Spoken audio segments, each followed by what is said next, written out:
Vale al paraíso. La destrucción de la lengua española. Mario Granados Roldán. El camino hacia el abismo empezó en el siglo reciente. Hoy estamos parados en su imponente profundidad, de la que se aleja el gobierno estatal panista de Chihuahua al reformar la Ley Estatal de Educación para prohibir la enseñanza con lenguaje incluyente en escuelas públicas y privadas, para fomentar el uso correcto de las reglas gramaticales y ortográficas del idioma español. La búsqueda de un lenguaje políticamente correcto arrastró a nuevas formas de hablar y redactar para eliminar del fraseo cualquier tipo de discriminación, aunque el peso de la intención exista y subsista. Así, por ejemplo, es bien visto si al ratero se le llama amigo de lo ajeno, al gordo, redondamente diferente, al borracho, etílicamente mareado, a los chapulines que brincan de un partido político a otro se les recuerda que huelen a leña de otro hogar, y a las huilotas del América, pollitos rostizados, por la gloriosa máquina de Cruz Azul.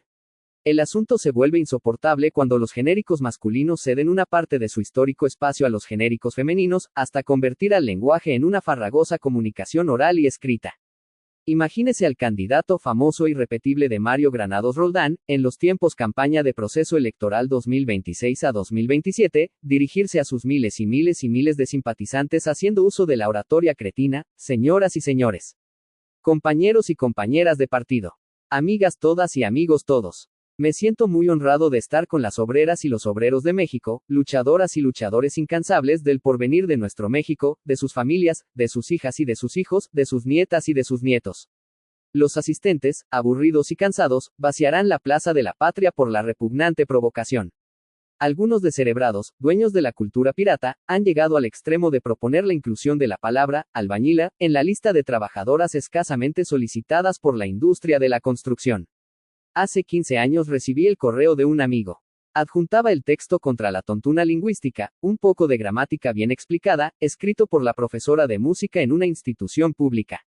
Desafortunadamente Hugo omitió el nombre de la autora. Va íntegro. Tengo 48 años y he tenido la suerte de estudiar bajo unos planes educativos buenos, que primaban el esfuerzo y la formación de los alumnos por encima de las estadísticas de aprobados y de la propaganda política. Leí El Quijote y el Lazarillo de Tormes, leí las coplas a la muerte de su padre de Jorge Manrique, a Garcilaso, a Góngora, a Lope de Vega o a Espronceda. Pero, sobre todo, aprendí a hablar y a escribir con corrección. Aprendí a amar nuestra lengua, nuestra historia y nuestra cultura. Aprendí que se dice presidente, y no presidenta, aunque sea una mujer la que desempeñe el cargo. Vamos con la gramática. En castellano existen los participios activos como derivado de los tiempos verbales. El participio activo del verbo atacar es atacante, el de salir es saliente, el de cantar es cantante, y el de existir, existente. ¿Cuál es el del verbo ser? Es el ente, que significa el que tiene entidad, en definitiva, el que es.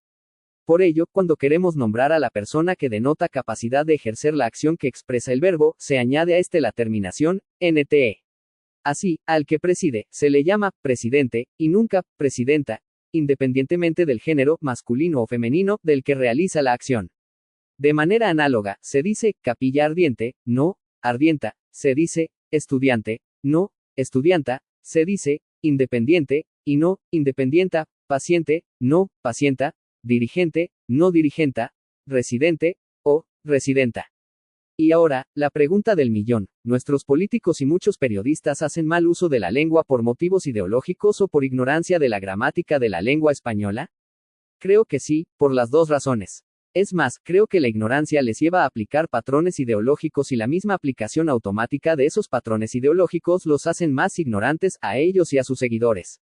No me gustan las cadenas de correos electrónicos, suelo eliminarlas, pero, por una vez, os propongo que paséis el mensaje a vuestros amigos y conocidos, en la esperanza de que llegue finalmente a esos ignorantes semovientes, no ignorantas semovientas, aunque ocupen carteras ministeriales. Por último, queda aportar que en Francia se prohibió el lenguaje inclusivo en las escuelas porque dificulta la lectura y el aprendizaje del idioma francés. En Buenos Aires, Argentina, fue eliminado de los materiales educativos porque dificulta la comprensión lectora hasta en un 20%. En Chile, las autoridades recomendaron mantener el español nativo, para garantizar la claridad comunicativa. La Real Academia Española, RAE, despedía el año 2020, pronunciándose respecto al llamado lenguaje inclusivo indicando, como en otras ocasiones, que el uso de la E para sustituir a la A y a la O como terminaciones, es innecesario y ajeno a la morfología del español, pero además, ese lenguaje carece de base gramatical y no mejora la igualdad, sentenció. Organismos como la ONU, la OEA y la UNESCO aclararon que el lenguaje inclusivo no debe alterar la estructura de las lenguas. ¿El lenguaje inclusivo está destruyendo la estructura de la comunicación oral y escrita de la lengua española en México? Sí, porque alguien debe de escribirlo. Hasta la próxima.